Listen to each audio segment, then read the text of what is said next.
Hi there, I'm Amy Murray from Teaching Exceptional Kinders, and today I'm here to chat about using visual reward charts and token boards in your classroom to motivate individual students to make positive behavior choices. So let's dig in.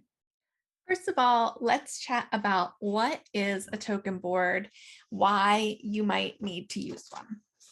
So a token board is sort of like a sticker chart almost, but with more structure and more of a focus for your student and for you. So it makes it more effective, especially for those challenging behaviors.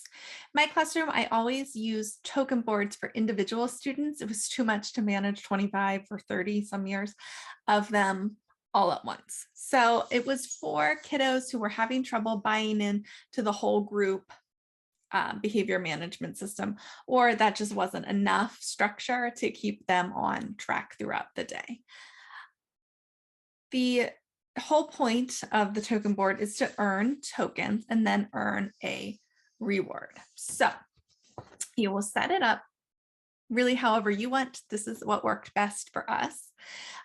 Your token board here, your tokens, and then your reward chart at the bottom, and then their reward choices.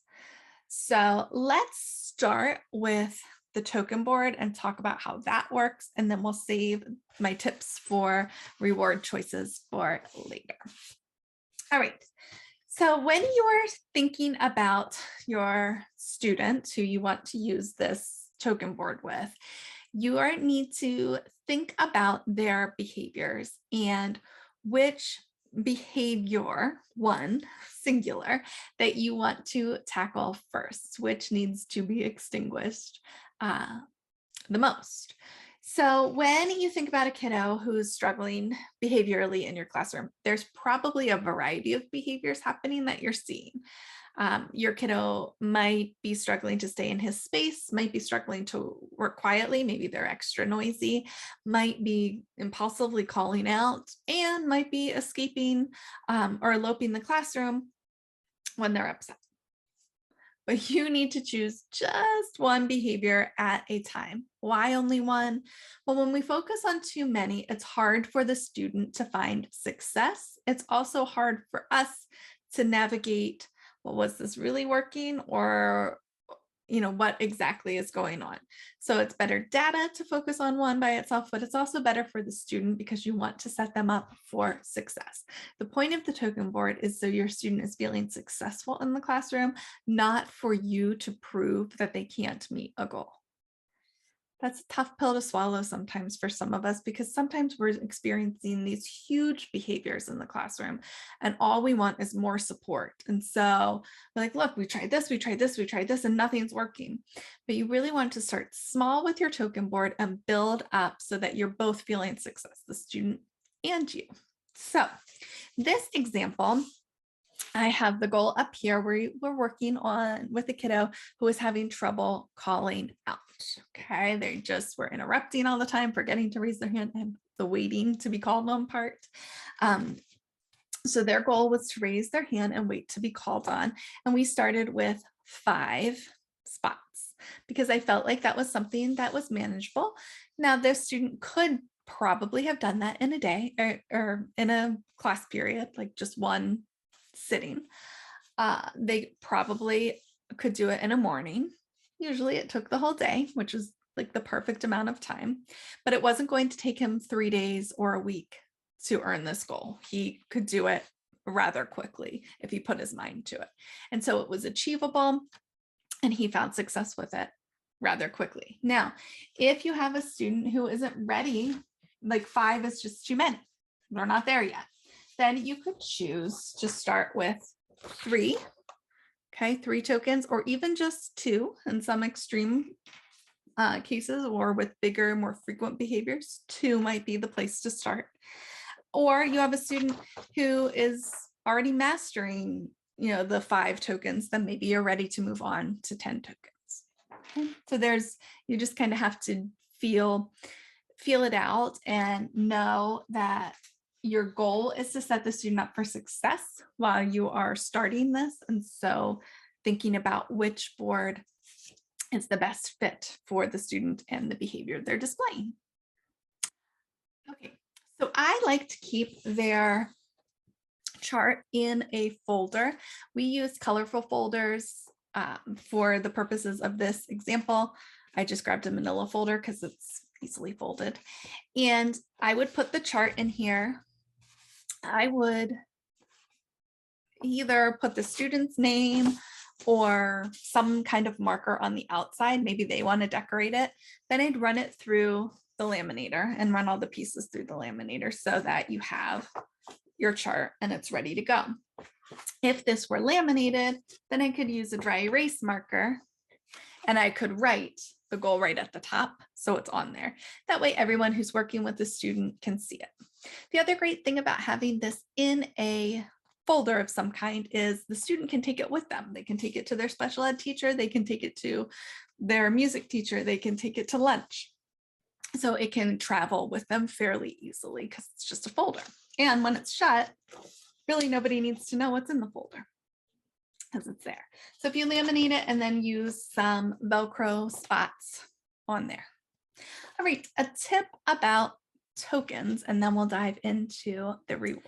In my pack of token boards, you will find star, just plain blue stars. You will find yellow stars and then plain white stars that the student could color to make their own. Any reputable TPT seller is not allowed to sell pictures of licensed characters or trademarked images.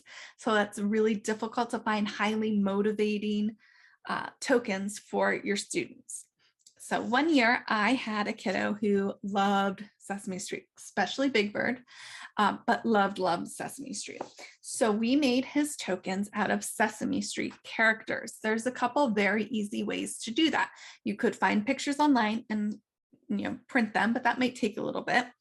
A very easy way is if you can find stickers. See how the big birds are gone. You can find stickers and then just stick the sticker. Take your sticker.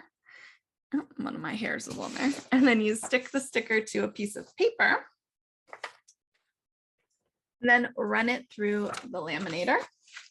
And then cut it out and put Velcro dot on the back. And then you've got tokens that your student can use on their token board. Simple, fairly inexpensive. You can get stickers at the Dollar Tree. But yes, even these puffy stickers go through the laminator fairly well. My kiddos, my personal kiddos, went through a My Little Pony phase. And so we have pony stickers as well you could use, but anything. I mean, you can find Frozen stickers, you can find Superman, Spider-Man, all the things, Power Rangers that kids love. Just grab stickers and make your own tokens that way. Just a tip, make more than 5 because some of the tokens may end up lost. While we are talking about tokens, where do you keep them? Now on this example, you can see I have the tokens right here, and then as the kiddo earns the token, they move it to the board. Some kids can handle that. They have the self-control to do that. Other kids would, you tell them they earned a star and they would put all their stars on at once and say, I get my reward, right? We've all had those kids too. So you have to know your student. If you have the kid who's going to put all the stars on at once and then tell you that they earned the reward, you want to keep those stars and hand them to the student as they earn them. But if your kiddo can handle this, then just keep it this way. It's up to you. How do they earn the tokens? All right. Every time they display the goal, the behavior goal, they earn a token. Every time. Okay. So when this is new and we have gone over it, we've explicitly talked with the student, this is your goal. Every time you do this, I'm going to give you a token. And when you earn 5 tokens, you get this, whatever it is you pick. We'll get there in a second. And you're all excited about it. You have to be consistent. The key to success in any behavior plan, any behavior chart is consistency. Okay, so you have to give it every single time. Now, this kiddo's goal is to raise his hand and wait to be called up. He may, just saying, he may call out 6 times in your lesson. And then the 7th time, he may decide to sit and wait for you to call on him. Well, guess what? That 7th time, he gets a star, even though those other 6 times he drove you crazy. You have to give it to him on the 7th. And then on the 8th, if he does it again, he gets it again. Every time he does it, he gets the token. He needs to understand, I do this, I get this. And when I fill it up, I get my reward. You have to be consistent, even when it's difficult, because their behavior can drive you absolutely crazy. But that's the joy of teaching. So consistency is the key there. All right, so the only other thing to chat really about is the rewards. So in my token board pack, you get more than 100 different rewards. There are 20 on a page, and there are just tons and tons of options. So there are 5 full pages, and then there is also a half page, 4 full pages, 4 full pages, and also a half page. So maybe around 100 if I'm doing my math right. So you would set up a reward choice menu for your students to choose from. I like to stick with 3. I think 3 is plenty of choices. Some kids benefit from more choices. So there's also a board with 6 options if that's better suited for your student. So you will, from all of those reward options, choose the 3 that you want your student to choose from. Now, the key to these 3 is twofold. 1, you need to be okay with that student earning any of those, choosing any of them. So if you don't want your student to play in shaving cream, or you don't have shaving cream, don't put that as an option. Even if you don't think he's going to pick it, don't put it on there. Okay, only put things on there that A, you can do, and B, you're okay with. If you don't want him on the iPad, don't put iPad on there. Okay, you decide what goes on here. And then he chooses, or she, they choose from your selections. Okay, it's not just a free-for-all. You pick 3, they choose from your choices. Maybe you have a kiddo who loves being the teacher helper. Maybe they like to watch videos. And I had a student one year who loved to dance. And so when he would meet his goal, we would have class dance parties. So everybody won when he got his reward, and he loved it. So you just have to know what your student likes. 2 of these should be highly desirable. The 3rd one could be maybe he'll like it today kind of thing. But 2 should be choices you know the student loves. So they are truly choosing from things they like to do. Then your student will choose this at the beginning of the day. They will put it on their charts. So now everyone knows when Johnny raises his hand and waits to be called on, he earns a token. When he earns 5 tokens, he gets to dance. And it's that simple. Then you're going to stop everything, if you can, when he earns his 5 tokens, and have that dance party as soon as you can do it. If you're in the middle of a test, you can't stop and dance. If you're in the middle of a great lesson, you can't stop. But when it's done, you can do it. My tip is don't wait, don't delay until tomorrow. Make sure you get it done that day. As close to the time that the child completes the chart as possible is going to get you the best results. But don't wait till the next day. There's a few reasons. I mean, sometimes it happens and you have to. I get that. But there's a few reasons you don't want to wait. One is, what if the student is absent tomorrow? What if you're absent? What if you're like me and you totally space and forget? Well, then there's no motivation to do this again because they didn't get the reward, right? You wouldn't keep working for something if you aren't getting it.